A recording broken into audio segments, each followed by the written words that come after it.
Okay, good afternoon or good morning from where you're at in the Mountain West Territory. Just like to make a couple statements concerning last week's game against Nevada. First of all, in retrospect, not in retrospect, but I want to congratulate Nevada.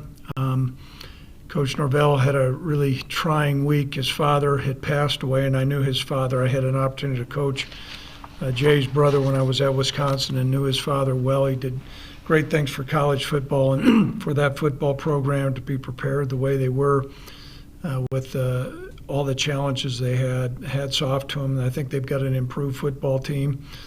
Without question, I thought we improved during the course of the game. We had a rough start. We lost Sean Chambers, I think, on the third play of the game, and that's a two-time returning captain and starting quarterback. And any time that happens, to say that does not have an effect on a football team, I think is fairly short-sighted. And it was apparent. Defensively, while we were doing a fairly good job keeping some points off the scoreboard during the first half. I think with 3 minutes left to go in the first half, it was a 7-6 game, but a lot of yards.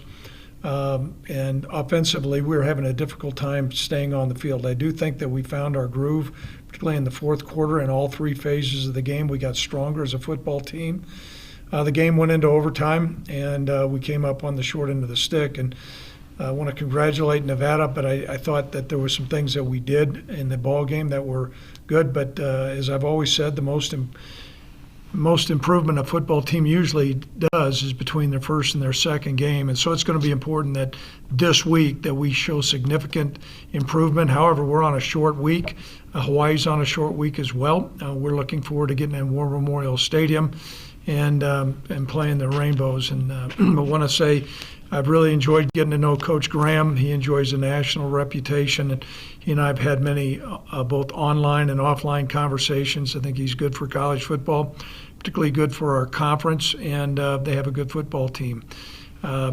Speaking of their football team, last year they were in the conference championship. They won their division, and a lot of those guys, if they're not returning starters, played significant number of reps, and so.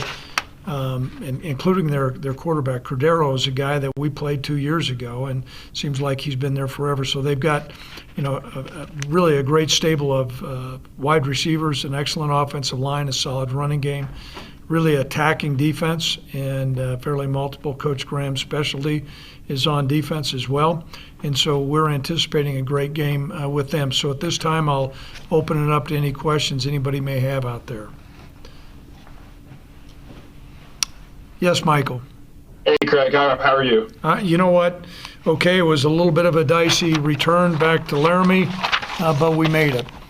Yeah, I just walked in the door myself. Mm-hmm. All right. But obviously you brought up Sean. Do you have any update on the official injury? And I assume it's season ending. Mm-hmm.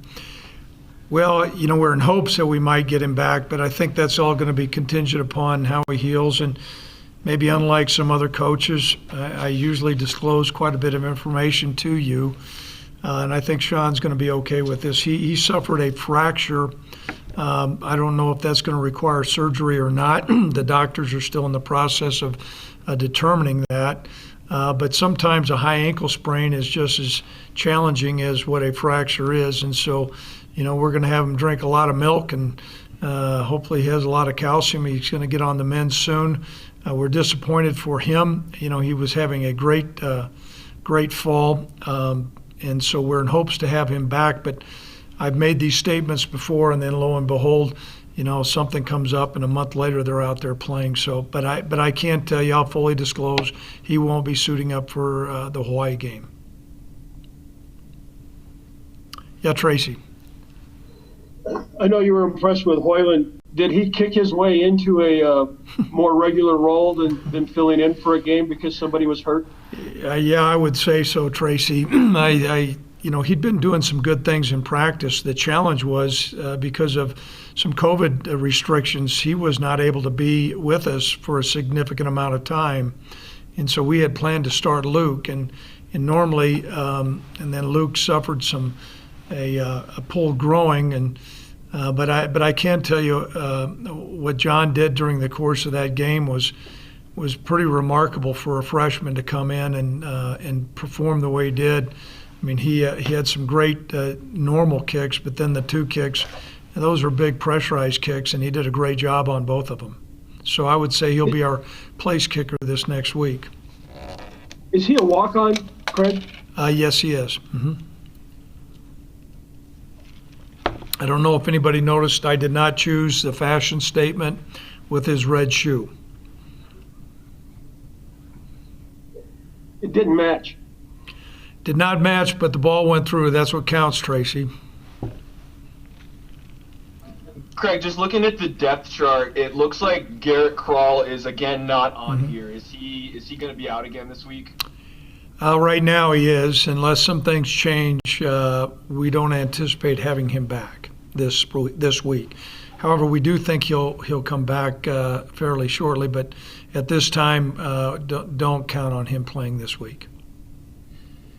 Did you get the other two freshman quarterbacks back? Had they been cleared? Well, they've been cleared. We have not had practice yet. We have an afternoon practice. So the indication I got from our sports medicine staff was that they will be cleared to practice. And so I left the backup as TBA. We'll evaluate that, and I'll get that to Tim Harkins, and you'll know who our backup is by tomorrow.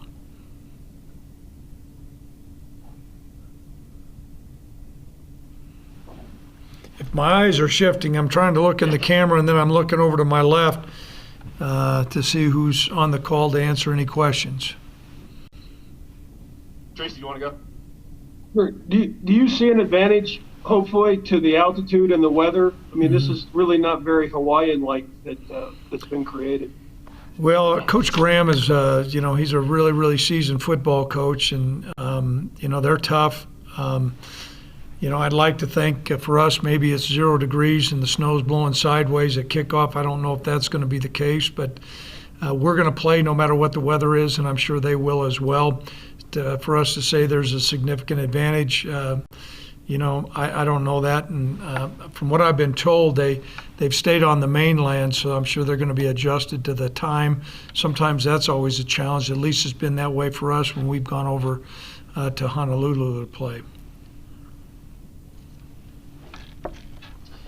Obviously, the last few years, Nick Rolovich has run the run and shoot sort of offense. How did they look different under Coach Graham? I know when he was at Arizona State, he really ran the ball a lot. What have you kind of seen from the brief film so far? Well, they still run the football effectively. Not only their backs, but the quarterback has got really excellent running ability as well. But there's certainly elements of run and shoot, 4 wide receivers, quick tempo, balls going different places. I think the quarterback operates this offense very well. It'll be a big, big challenge. There's certainly differences from what Rolo, I think, called the plays. But there are some, I would say there's more similarities than differences, which has made their transition be, we think, somewhat seamless. Thought they really played well against Fresno, and as you know, Fresno is a really good program. Stephen has a question. Okay, Stephen has a question. Hi, Coach. It seems like Levi Williams is sort of the big physical-looking quarterback that you've had in the past. Does he compare at all to, say, Josh Allen or anybody else you've had? Well, his stature compares to Josh. He's probably maybe an inch and a half shorter, but he does weigh 240-some pounds. He's smart and competitive, and so those things, he does not have the arm strength that Josh does. Very few people do, but what typically we do, we like our quarterbacks to stand, about 6'4" and weigh about 220 plus. And, Levi does that. It's interesting, though. I saw him during the course of this, COVID outbreak. He was back home by San Antonio, and he was doing training, and his dad works at Toyota, and he had a rope, and he was pulling a Toyota when he was sitting on his butt. And I thought, my goodness, that's our quarterback. He's pretty strong if he can pull a car, and that's just not like over his shoulder. He was right on the ground pulling it. Speaking of Levi, obviously he kind of got thrown into the action probably before he was expected to in different circumstances, but it kind of seemed like he really got going after he started running the ball. And I know there were some reasons maybe he didn't run as much because there wasn't a lot behind him depth-wise, but just how important is getting him going in the run game just to how he kind of overall handles things? It seemed like he really got going once he started carrying the ball. Well, that's your observation. I'm not going to disagree. I'm going to let you make that statement. I think there's a lot of things that come into play. Certainly, he knew he was going to play. However, he had no idea that he was going to play as much as he did. I mean, after the third play when Sean was hurt. And so it did take him a while to get in a rhythm. I thought Nevada did a nice job on defense, but as the game went along, you could see him begin to get in a better tempo and find his groove and operate the huddle. And, we thought he did a good job. However, there were some plays that he left out there on the field. He's going to need to improve, and we think that he can. And this week, practice will be important, whether running him spurs into playing better as a quarterback and throwing the ball better. I'm not going to disagree with you on that. A lot of times when a player is able to do something they have confidence in, that gets them, one play begets the next if you have some success. So Coach Vegan will do a great job in the game plan, dialing up good plays, but we anticipate Levi playing better this next week. How, obviously, Sean, team captain, he's a guy the team rallies around. I know he came back on the sideline so he could kind of help out. How do you kind of balance, it's Levi's show right now. How do you kind of balance Sean still being the captain and Levi leading the offense? I think a lot of that has to do with Sean. He's a remarkable person, as is Levi as well. But, it was great to see Sean go out and do the coin toss, when we were in overtime, albeit he lost the coin toss. But, Sean's very supportive during the course of the game. He was right in the huddle with all the rest of the players, giving him encouraging words. That role will not lessen, and he'll be encouraging for Levi. But we're going to have a strong presence of Sean Chambers. We won't travel him. We've never traveled anybody that's been hurt, and particularly in the COVID area, we won't travel him. But he'll certainly be around practice, and he'll certainly be around this week at the game.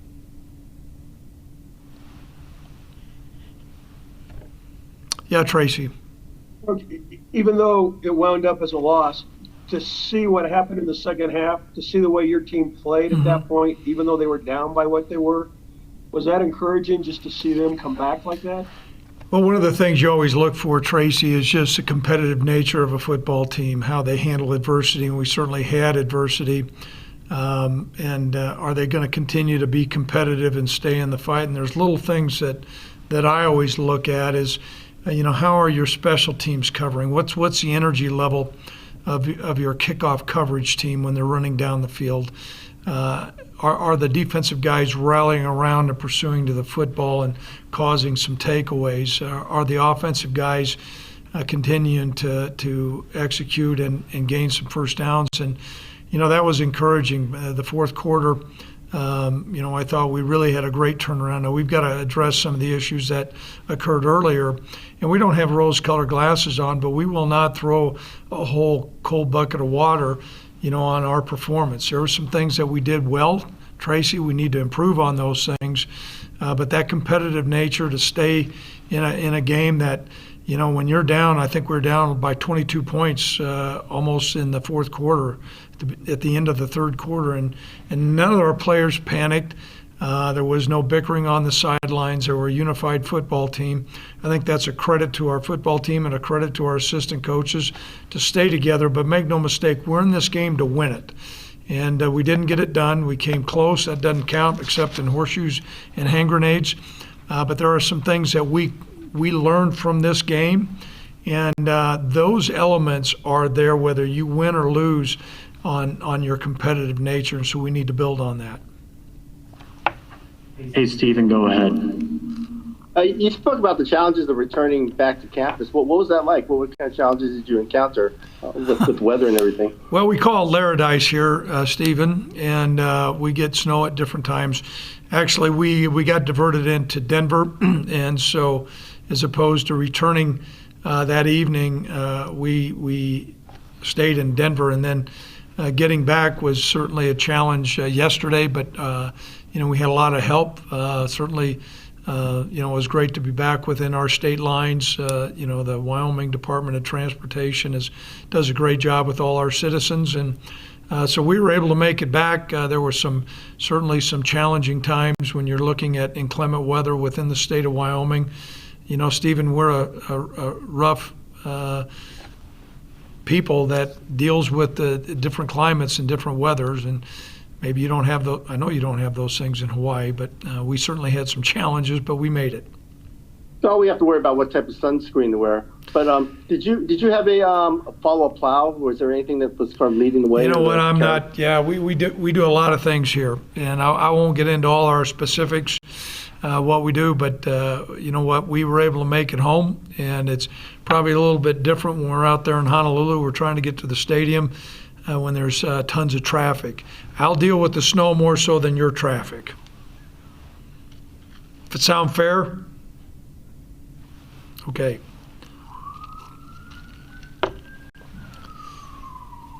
Okay, any other questions? Do we have anything else? Coach, what kind of crowd are you expecting this week? You know what, I've not been informed on that. I know that the state has allowed spectators, so the number of tickets that we've sold, I couldn't put my thumb on it, but I do want to say that, we're in a different time, and no matter how many people are going to be there, we're going to be excited and show up. Hopefully we have a good turnout. How far away do your fans come from? I mean, do they come from far corners of Wyoming and other states? Or? You know what? Yeah, we have people that come from different states, and our state is the 8th largest geographical state in the country, and we're the smallest population state, and so there's a real commitment for our fans. Some will travel 6 to 7 hours, and when we play an evening game, that's a real challenge. And so I learned that when I first got hired. I hopped in my pickup and started driving around, and I recognize it's not a decision to come to a Cowboy game. It's a commitment. So we appreciate our fans. The town of Laramie has about 30,000 people, and so our stadium just seats just under that. And so we're kind of a mecca, and we appreciate all the fans that come from different states, and then certainly our state as well. Even with the reduced crowd and the weather and everything like that, is this going to be a popular ticket this week? I understand that. I guess the availability goes on a priority basis. Mm-hmm. Once again, I'm going to concentrate on what's in between the white lines there, but I can tell you we appreciate our fans, and I don't know how many we'll have here. By gosh, I'm just looking at this quarterback that the Rainbows got. That's got me. I used to have a full head of hair until I started watching that tape. Greg, just one quick kind of housekeeping question. We didn't see Titus Swen on Saturday. Trey, I only saw him on the field a handful of times. I might have missed it, but one, do you have any update on Titus? And two, is this kind of how it's going to look with X getting 70% of the carries, or is this going to be game to game? It'll be game to game. Titus is still dealing with COVID protocol, and so that's about all I can say with him. But Trey didn't have tons of reps. We appreciate Trey. Some of that just comes down to how the game comes out.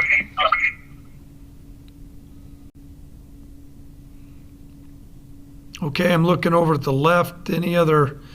I appreciate the guys that are on here from Hawaii. Yeah, Tracy, you got a question? Well, the one thing when they were asking about the crowd, they were permitted to sell 7,000 tickets. That was what the governor allowed them to do. I don't know if they sold all 7,000, but if it only looks like 7,000 people, it's a sellout. Mm-hmm. There you go. That's from our de facto sports information director, Tracy. Thank you, Tracy. Always appreciate your wisdom. I know Harkins is over here. He's gnashing his teeth. He's worried he's going to lose his job. Aren't you, Tim? Yeah, and McKinney's Remember, retired. yeah, you're retired. You never retire. You know, Tracy. Other questions that are out there. You talked about driving around the state in your pickup truck and everything. What's it like being the head coach of Wyoming, the only game in town, and the fervent following they have there? Well, you know what? This is a passionate state, and for my wife and I, we have truly loved the state of Wyoming. And you know, one of our former governors once said, "If you're going to lead them, you got to know them." And you know, we're the University of Wyoming, not the University of Laramie. And so for me, it's been really enjoyable to get out amongst the people within our state and really understand the pulse of our state, what kind of people that we have here. I've long said that a football team needs to reflect the fabric of the people within the state. And so it's been heartwarming. I believe the people in our state, they bleed brown and gold. And that's one thing you'll know, our colors are always brown and gold. And I've really enjoyed it. Now, every once in a while, you know, you're going to get some weather. But like I said, I'll deal with the snow as opposed to stop and go traffic. Thank you. You bet. Okay, guys, that's going to conclude my portion. We appreciate the Hawaii presence, and we're really looking forward to a great game. You know, it's interesting. These two schools have a lot more in common than differences, and so it'll be a fun contest. Thank you.